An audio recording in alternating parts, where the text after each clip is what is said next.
గారికి గత 3 సంవత్సరాల నుంచి పెరాలసిస్తో ఇబ్బంది పడుతున్నారు. అయితే గత ప్రభుత్వం ద్వారా ఆరోగ్యశ్రీ కార్డు అనేది ఉంది, కానీ అది ప్రతి దానికి ఉపయోగపడట్లేదు సార్.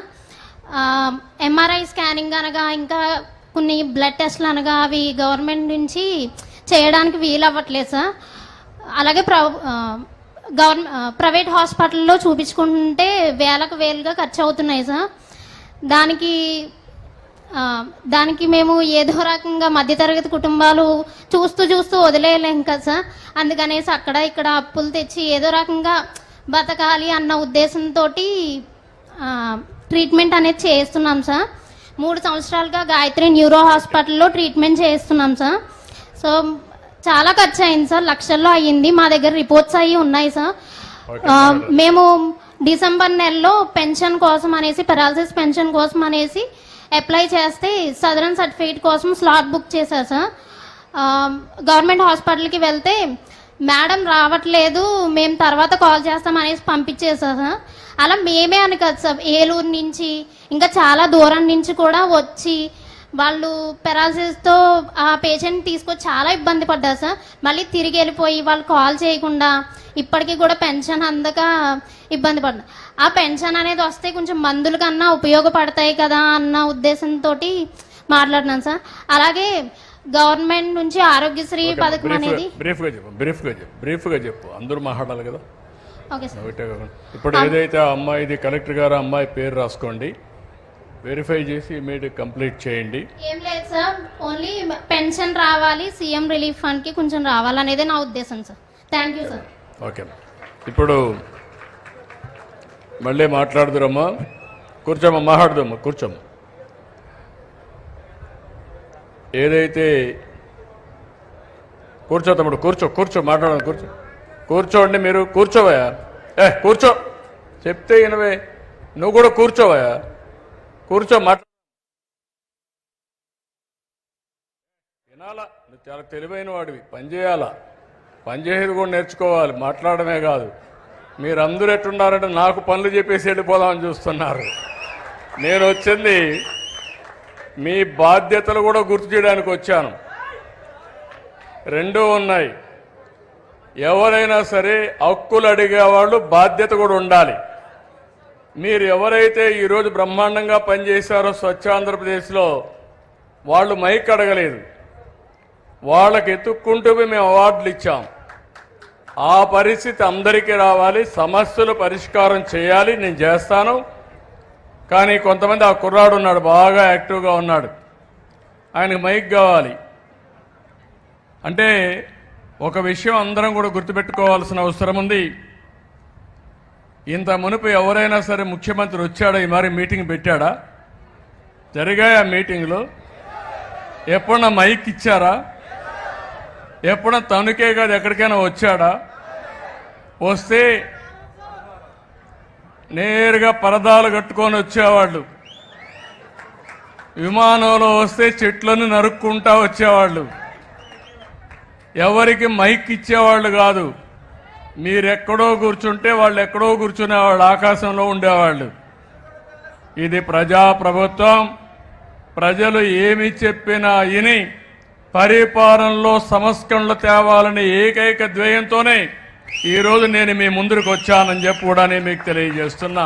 1978 మార్చి 15వ తారీఖున ఎమ్మెల్యేగా ప్రమాణ స్వీకారం చేశారు కదా సార్. అప్పటి నుంచి మీ రాజకీయ అనుభవం ఎలా ఉందో ఒకసారి వివరిస్తారు సార్. నీకు ఎవరికి రాని ఆలోచన వచ్చింది.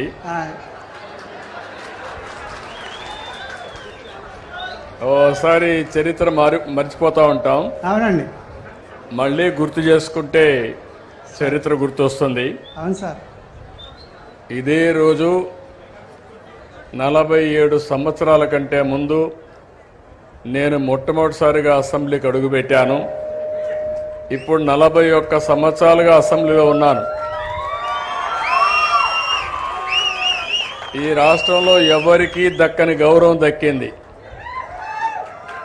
ఒక మాటలో చెప్పాలంటే ఇది అసాధారణమైనటువంటి గౌరవం. ఇన్నిసార్లు గెలవడం, సమైక్య ఆంధ్రప్రదేశ్లో ఎవ్వరూ చేయని విధంగా 9 సంవత్సరాల ముఖ్యమంత్రిగా మన నాయకుడు ఎన్టీ రామారావు గారంటే ఒక చరిత్ర సృష్టించిన యుగ పురుషుడు. అలాంటి యుగ పురుషుడి దగ్గర నేర్చుకున్న తర్వాత 9 సంవత్సరాలు అందరికంటే ఎక్కువ సమయం ముఖ్యమంత్రిగా ఉండే అవకాశం మీరు నాకు ఇచ్చారంటే అదే నేను చూపించిన చొరవ, పట్టుదల. 10 ఏళ్ళు అపోజిషన్ లీడర్గా పనిచేశాను. ఇప్పుడు మళ్ళా రెండోసారి ముఖ్యమంత్రి. 5 ఏళ్ళు ప్రతిపక్షంలో కూడా పనిచేశాను. నా రాజకీయం అంతా అరువు పెరగనిటువంటి రాజకీయ జీవితం నాది. నా ఆలోచన అంతా ఒకటే, నా చివరి రక్తపు బొట్టున్నంత వరకు ఈ పేదవాళ్లకు, రాష్ట్రానికి, తెలుగు జాతికి న్యాయం చేయాలని ఏకైక సంకల్పం. ఈరోజు ఏ ముఖ్యమంత్రి రాడు. మీ ఊర్లో చెత్త ఉంటే నాకేం పని అనుకుంటారు. ఆ చెత్త వల్ల మీ ఆరోగ్యం ఇబ్బంది అవుతుందనే ఉద్దేశంతోనే మళ్ళీ స్వర్ణాంధ్ర, స్వచ్ఛాంధ్ర దిశగా అడుగులేస్తూ మీలో చైతన్యం తేవడానికి ఇక్కడికి వచ్చాను. అది తమ్ముడు నువ్వు చెప్పింది కరెక్ట్. నా ఒకటే చూస్తారు మీరు, ఇంతవరకు ఎంత పనులు చేశానో రాబోయే 5-10 సంవత్సరాల్లో దానికంటే ధీటుగా పనిచేసి ఈ రాష్ట్రంలో ఉండే ప్రతి ఒక్కరి భవిష్యత్తు బంగారు భవిష్యత్తు చేసే విధంగా అడుగులేస్తా. నేను చేయడానికి సిద్ధంగా ఉన్నాను, కానీ నన్ను ఉపయోగించుకోవడానికి మీరు కూడా సిద్ధంగా ఉండాలి. 2 విధాల వస్తేనే సాధ్యం. అట్లా కాకుండా మీరు చేయండి, మేము చూస్తూ ఉంటామంటే మొయిరాని భారం నా మీద ఉంది. నన్ను ఒక్కడే వదిలిపెడితే ప్రాబ్లం వస్తుంది. మీరు చేయూత ఇవ్వండి, అడుగు అడుగు కలిసి పయనిద్దాం. మళ్ళీ భారతదేశంలో రాబోయే 23 సంవత్సరాల్లో నెంబర్ 1 స్టేట్గా తయారు చేసే బాధ్యత తెలుగుదేశం ప్రభుత్వాన్ని. దానికి ఏ విధంగా ఫౌండేషన్ వేయాలని వేస్తాం. చాలా పగడ్బందీగా కార్యక్రమాలు చేపడతాను. Thank you. తీసుకుంటాను మా కాగితాలు ఇద్దరు ఇసురం ఇంకెవరన్నా మహాడల్ అక్కడ ఇన్స్టాల్ చేస్తే దినానికి 1 టన్ను కన్వర్ట్ చేసే పరిస్థితి వస్తుంది. దీనికి ఇనోకులం మనకి ఒక మెటీరియల్ వేస్తే 2,000 రూపాయలు రోజుకు అవుతుంది. అంటే 25 రోజులకు 50,000 అవుతుంది. కూలి కూడా ఒక 15,000 అవుతుంది. 65,000 ఖర్చు పెట్టాలి. ఇందులో 1/3 33% ఎక్కడికక్కడ మీరు చూస్తే మనకు కాంపోస్ట్ ఎరువు వస్తుంది. ఇది అమ్మితే దగ్గర 1,17,000 రూపాయల ఆదాయం వచ్చే పరిస్థితి వస్తుంది.